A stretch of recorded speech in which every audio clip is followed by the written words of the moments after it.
Hello, everybody, and welcome back to day 28 of the road to 2K on chess.com.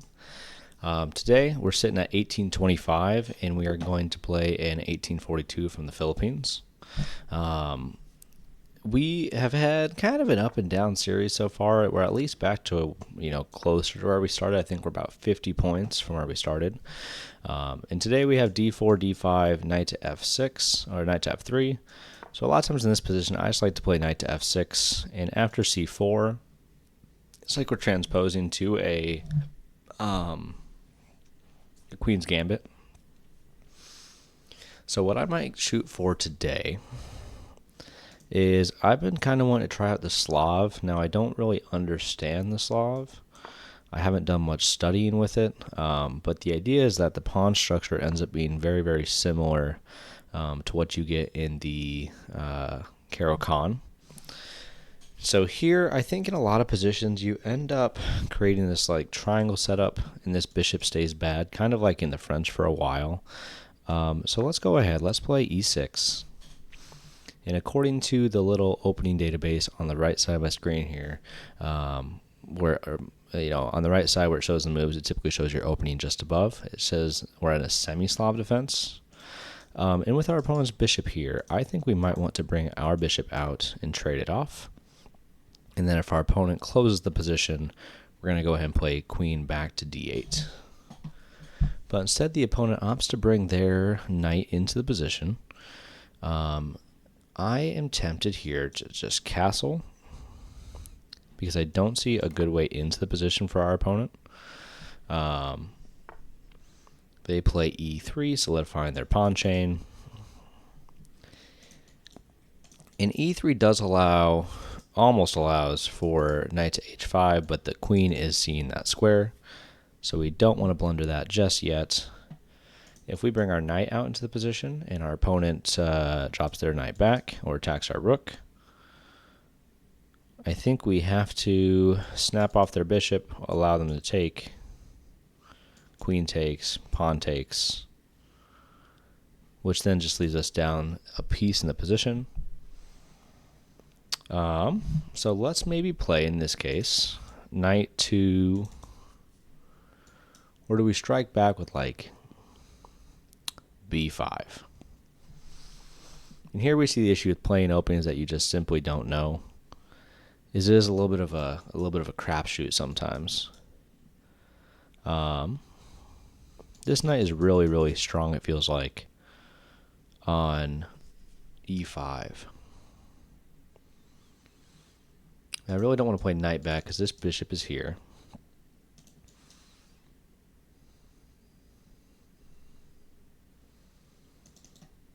If we bring knight into the center, takes. That doesn't help our position. If we take once and they bring their bishop in, maybe then we have b5, bishop back, a5. We do just kind of have to make a move. Maybe here we play rook to e8. And then now there might be ideas of knight to d7. If knight takes, queen takes. If knight back, that's no longer attacking rook. If our opponent takes the c-pawn, we take back. And then this bishop is hanging. So we need to try and get out of some of that nonsense. They have brought this here.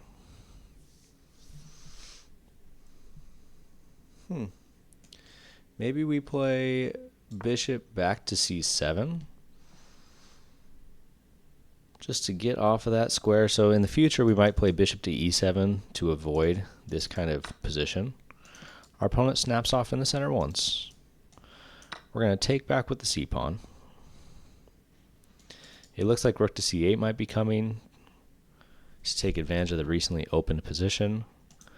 And I kind of like moves like knight to c6 here. I also don't dislike knight to d7, attacking this knight. He does have knight in, attacking the bishop.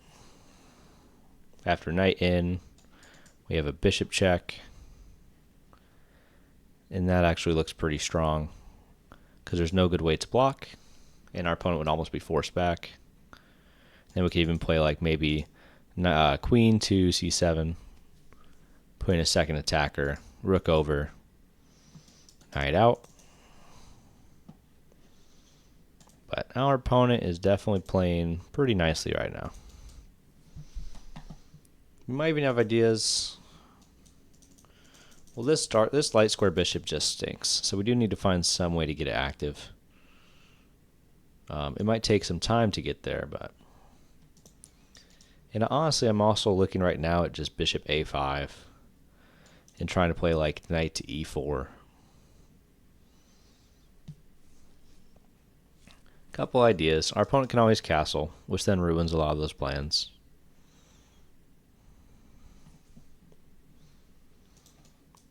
But chess is tough. We definitely... Some days we're playing well, some days we're not. And our opponent really is kind of deep in the tank here in regards to what they want to do, which I always find a little bit promising.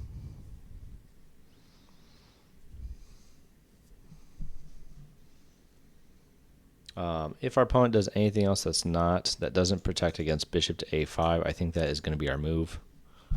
And just gets away from the pressure of this bishop here on f4.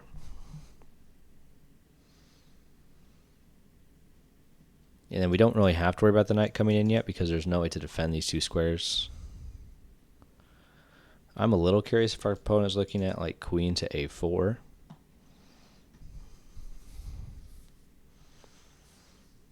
But queen to a4, actually it's not a bad move. Rook comes over, defending this knight.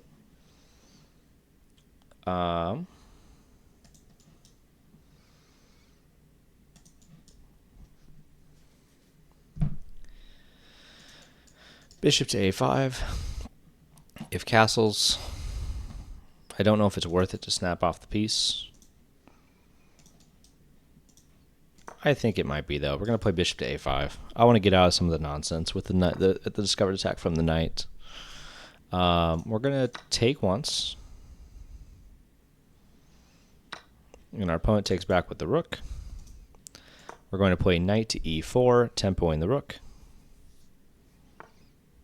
And our opponent simply moves back one square. And here, the tempting move is f6. And f6 forces this knight back. And then there's even maybe moves like g5. But we do weaken our king pretty significantly there. I don't love knight to c. So let's play a little risky. We do have an immediate g5. After g5, this bishop is forced back. We can trade it. But now let's play f6 first. Knight back. If knight comes here, I don't think we push. So if we push once, takes, and we don't win that exchange. But I think now we're able to play.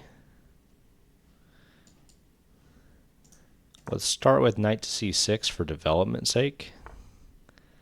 Opponent plays a3, preparing b4.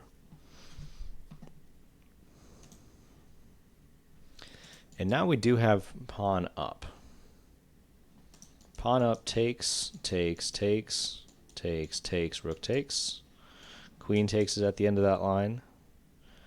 The knight covers. So we're going to push e5. And this pawn is here. I did miss that. So I don't know why I was thinking that queen takes is the immediate threat. If our opponent goes here, that wins a piece.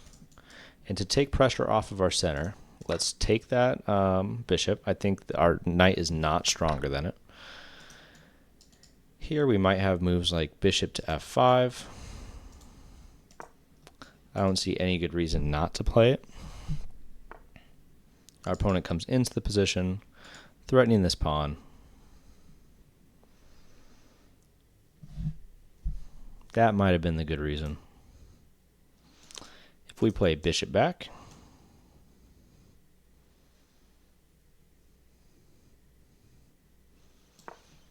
to e6, our opponent targets this knight, which would remove a defender here.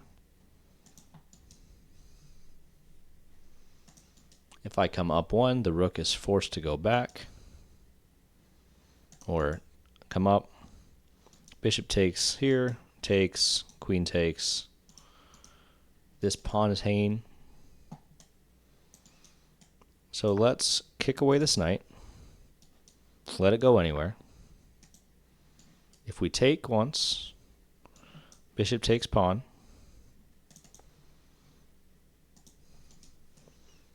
Maybe we go, if we go back a square, there's rook takes.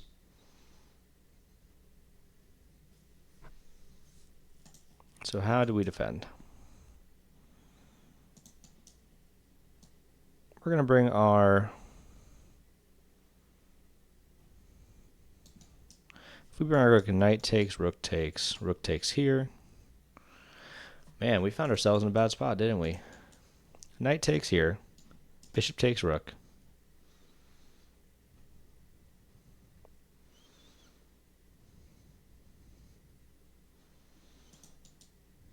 What do we do? Push up. Queen takes, knight takes, rook takes here. Oh, no good moves for us. How unfortunate. Not our best move. If we go bishop out. I'm trying to figure out if there's anything here, but I don't think there is. Knight takes, bishop takes, knight here, pawn takes, then queen takes. I think that might be our best option. It's not a great option, but I'm not seeing a ton of better moves here.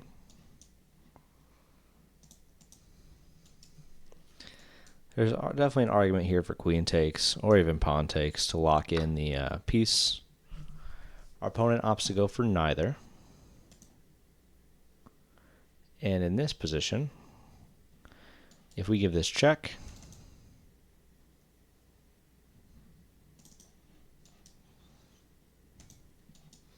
do we just have to sack the piece? Maybe we just sack the piece. Or sack the exchange, I should say. Because it's not like we gave up the full piece there. If bishop comes back, I think we play like b6, but then it does open up this square. Bishop back, pawn up.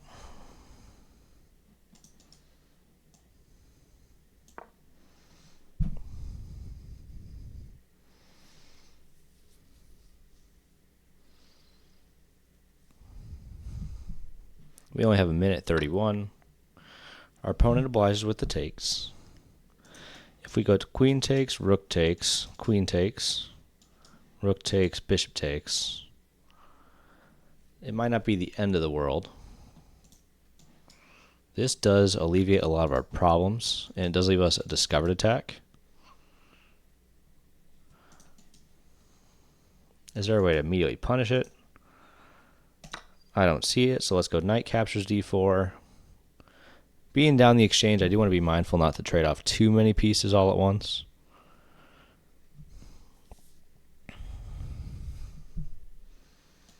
But this is a very vulnerable piece now because it is pinned to our queen.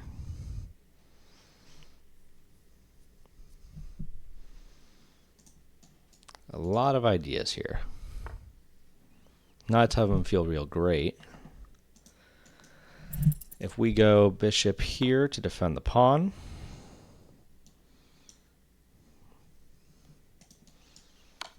our opponent checks. let's come. Why would we not take? Takes. Queen takes, rook takes. This is under attack. Let's do that. He takes our knight. We're going to move back. We've lost the bishop. That's really not good. Oh, this is bad. Yep. Our opponent's smothering. Our opponent's just crushing us.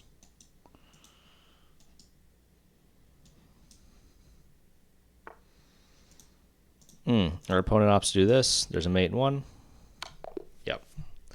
So, we got smacked. We played an opening we don't normally play. And let's go ahead. Let's look at the game review.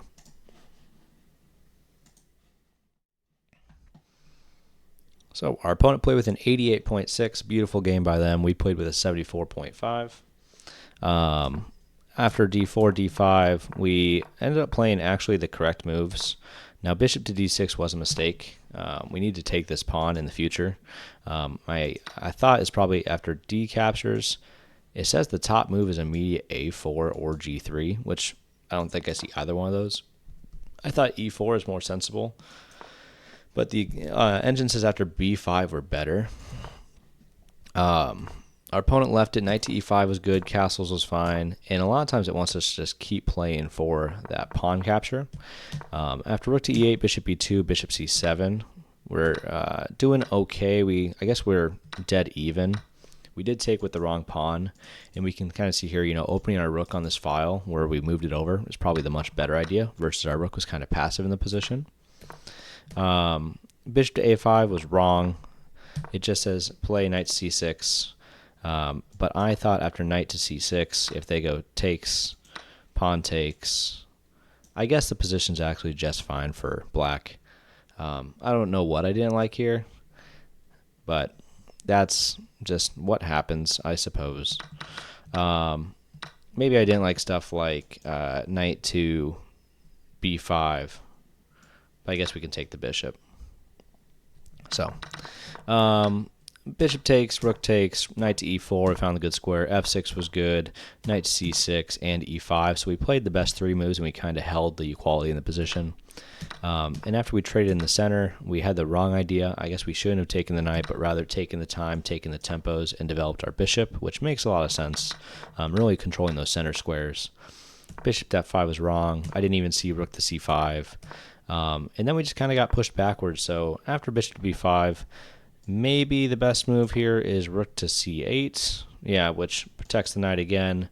I think I didn't like bishop takes, pawn takes, and rook captures pawn. But I think you just have to give up the pawn. And I didn't even see at the end of the line that queen to d6 is an idea.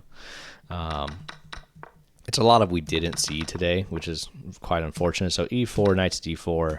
And we had the right idea of sacking the exchange. After d4, though, and we went to this position here, we just played the wrong moves. We lost all of our pieces, and our opponent, instead of playing mate in 2, opts to do this to lock us in. I didn't really want to bother with them taking all my pieces, so I just let them play the mate in 1 with the rook, queen, and king completely cutting off everything.